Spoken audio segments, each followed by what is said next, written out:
Hello students, কেমন আছো তোমরা সবাই? আশা করি সবাই ভালো আছো। তো তোমাদের অনেক কমেন্টের পর তোমাদের মনের প্রশ্নের উত্তর দিতে আজকে আমি চলে আসলাম। আর বুঝতেই পারছো কথা বলছি আইসিডিএস সুপারভাইজার রিক্রুটমেন্ট 2024 নিয়ে।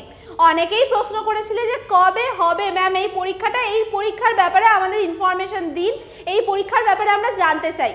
এমনকি রিসেন্ট আমি বিভিন্ন ভিডিওজও দেখছি আইসিডিএস সুপারভাইজার রিলেটেড, যেখানে অনেক স্যার ম্যামরাই আছেন যারা কিনা বলছেন যে এই পরীক্ষাটা কবে হবে এই নিয়ে কথাবার্তা।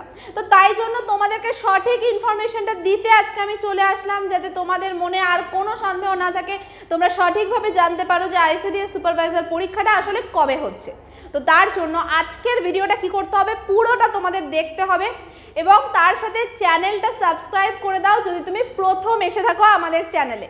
তো চলো শুরু করা যাক। প্রথমেই কথা বলি, এই যে আইসিডিএস সুপারভাইজার পরীক্ষা নিয়ে কথা হচ্ছে, এই পরীক্ষার ইতিহাসটা আমরা দেখি, তাহলে আমরা বুঝতে পারবো যে আবার কবে পরীক্ষা হবে উইথ প্রুফ।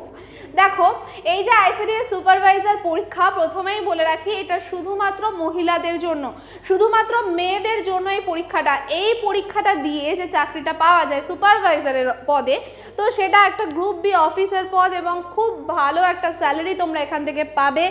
মিনিমাম ধরে রাখো তুমি 30,000 প্লাস তো শুরুতেই পারছো, ঠিক আছে।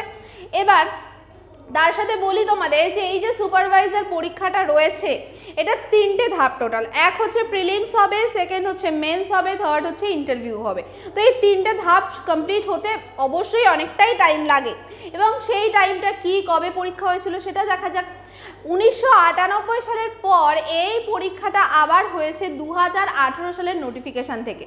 স্টার্ট হয়েছে 2019-এ, দেখা যাচ্ছে এর প্রিলিমস হলো। তাহলে 1998-তে ফার্স্ট হয়েছিল, 1998-তে ফার্স্ট হয়, তারপরে দেখা যাচ্ছে 2018 সালে এর আবার নোটিফিকেশান আসলো। আসার পরবর্তীতে এক বছর অপেক্ষা করার পর 2019-এর 1 সেপ্টেম্বর এর যে প্রিলিমিনারি যে পরীক্ষা সেটা হয়, প্রিলিমস হয়। যেমনটা বললাম শুধুমাত্র মেয়েরাই এই পরীক্ষাটা দিতে পেরেছিল। এরপরে দেখা যায় প্রিলিমসের রেজাল্ট প্রকাশ হলো। রেজাল্টে দেখা গেল কাট অফ অনেকটাই কম গেছে, 31 জেনারেলদের কাট অফ গেছিলো, সেরকমভাবে ওবিসি এসসি এসটিদের আরেকটু কম। এর পরবর্তীতে 2020 সাল নাগাদ দেখা যাচ্ছে কি এর মেন্স হলো। মেন্স হওয়ার পর যথারীতি যে 3 লক্ষ ধরো পরীক্ষার্থী ছিল, সেখান থেকে প্রিলিমস পাস করলো দেখা যাচ্ছে 30,000, তারপরে নামলো 6,000, এরকম করে আস্তে আস্তে কমতে থাকলো। দেখা গেল এর পরবর্তীতে যে তোমাদের ইন্টারভিউ প্রসেসটা হলো সেটা হচ্ছে 2022-এ ইন্টারভিউ কমপ্লিট হলো। ইন্টারভিউ কমপ্লিট হওয়ার পর 2023-এর ফেব্রুয়ারি মাসে এর ফাইনাল রেজাল্ট আউট হলো। ফাইনাল রেজাল্ট আউটটা কিন্তু প্রিলিমিনারির উপর বেস করে হয়নি, প্রিলিমিনারি শুধু ছিল কাট অফটা ক্লিয়ার করার জন্য, ওখানে তুমি পাস করলেই হবে। মেন যেটা ছিল, এই যে মেন্স পরীক্ষা প্লাস ইন্টারভিউ, এই দুটোর মার্কস অ্যাড করে তোমাদের মেরিট লিস্ট তৈরি করা হয়েছিল। কতজনের মেরিট লিস্ট? অলমোস্ট 3,000 জনের, অলমোস্ট 3,000 ভ্যাকেন্সি প্রকাশ হয়েছিল, সেরকমই একটা মেরিট লিস্ট 3,000-এর কাছাকাছি, পুরোপুরি 3,000 নয়, একটা মেরিট লিস্ট প্রকাশ পেয়েছিল।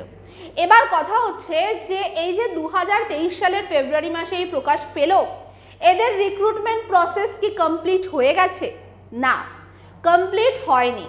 এখনও কিছু মেয়েরা আছে যারা কিনা এই প্রসেসের মধ্যে দিয়ে যাচ্ছে। পুলিশ ভেরিফিকেশন কমপ্লিট হয়ে গেছে, মেডিকেল কমপ্লিট হয়ে গেছে, লিস্টে নাম আছে, কিন্তু বিভিন্ন কারণবশত, পিএসসির বিভিন্ন কারণবশত এটা আপাতত কিন্তু আটকে আছে কিছু রিক্রুটমেন্ট প্রসেস।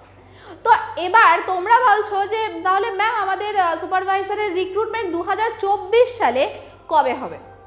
তো আমরা এই যে পুরো ঘটনাটা বললাম, কেন বললাম তার কারণ এখানে দেখো 20 বছর পরে একটা পরীক্ষা হয়েছে, তার মাঝখানে দেখা যাচ্ছে কি অঙ্গনওয়াড়ি ওয়ার্কার থেকেই সুপারভাইজারের প্রমোশনাল পরীক্ষা হতো। এখানেও কিন্তু একটা প্রমোশনাল পরীক্ষা হয়েছিল ডাইরেক্ট রিক্রুটমেন্টের সাথে সাথে। তো এখনও এইটাই যদি আমাদের ফুলফিল না হয় ভ্যাকেন্সি, তার পরবর্তী পরীক্ষা নেওয়ার সুযোগ থাকে না। তো তোমাদেরকে এই জিনিসটা বুঝতে হবে।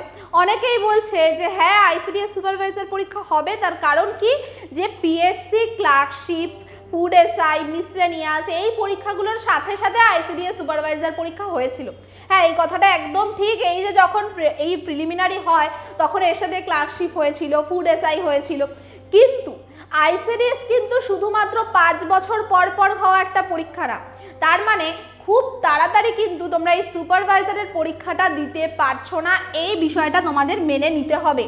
খুব তাড়াতাড়ি এই পরীক্ষাটা আসছে না, আরও কয়েক মাস বা হতে পারে এই বছরটাও লেগে যেতে পারে, এই ভ্যাকেন্সিটা কমপ্লিট হবে, তারপরে তোমাদের রিক্রুটমেন্ট বেরোবে, আর সেটাতেও কিন্তু সময় লাগবে। যেমন 2019 থেকে চাকরি পাচ্ছে 2024-এ, সেরকমই তোমাদেরও কিন্তু ফুল রিক্রুটমেন্ট প্রসেস হতে সময় লাগবে। এবার নিশ্চয়ই তোমাদের মন ভেঙে গেল, তাহলে ম্যাম আমরা এখন কি করব? আমরা তো এই পরীক্ষার জন্য বসেছিলাম। তোমাদের হাতে অনেক সুযোগ আছে এখন। সামনেই পিএসসি ক্লার্কশিপ পরীক্ষা আছে, মিসলেনিয়াস পরীক্ষা আছে, ডাব্লিউবিসিএস পরীক্ষা আছে, তিনটে বড় পরীক্ষা রয়েছে এবং অনেক ভ্যাকেন্সি রয়েছে। তোমরা যদি একটু ভালো করে খাটো, ভালো করে পড়াশোনা করো, অবশ্যই এর মধ্যে একটা না একটা তো ক্র্যাক করবেই করবে। তার জন্য আমাদের ক্লাসেস রয়েছে, ক্লাসেসগুলো ফলো করো। তোমাদের যদি আরও কিছু প্রয়োজন হয় কমেন্ট সেকশনে জানাও, আমরা সেই মতো তোমাদের জন্য ক্লাস অ্যারেঞ্জ করব। আমরা সবসময় তোমাদের পাশে আছি। আর তার সাথে তোমরা কেউ যদি একটু সেন্ট্রালের দিকেও যেতে চাও, এসএসসি সিজিএল এর নোটিফিকেশন বেরিয়ে গেছে, তো সেখানেও অ্যাপ্লাই করতে পারো। তো সব রকম দিক কিন্তু তোমাদের জন্য খোলা আছে। কেউ শুধুমাত্র আইসিডিএস সুপারভাইজার পরীক্ষার জন্য বসে থেকো না। ওই একই প্রিপারেশন নিলে আইসিডিএস সুপারভাইজারের নোটিফিকেশন যখনই আসবে তুমি তখনই কিন্তু ক্লিয়ার করতে পারবে, যদি তুমি এগুলোর প্রিপারেশন নিতে থাকো। আশা করি তোমাদের বোঝা গেল। তো আজকের সেশনটা এই পর্যন্তই। সবাই ভীষণ ভালো থেকো। Thank you.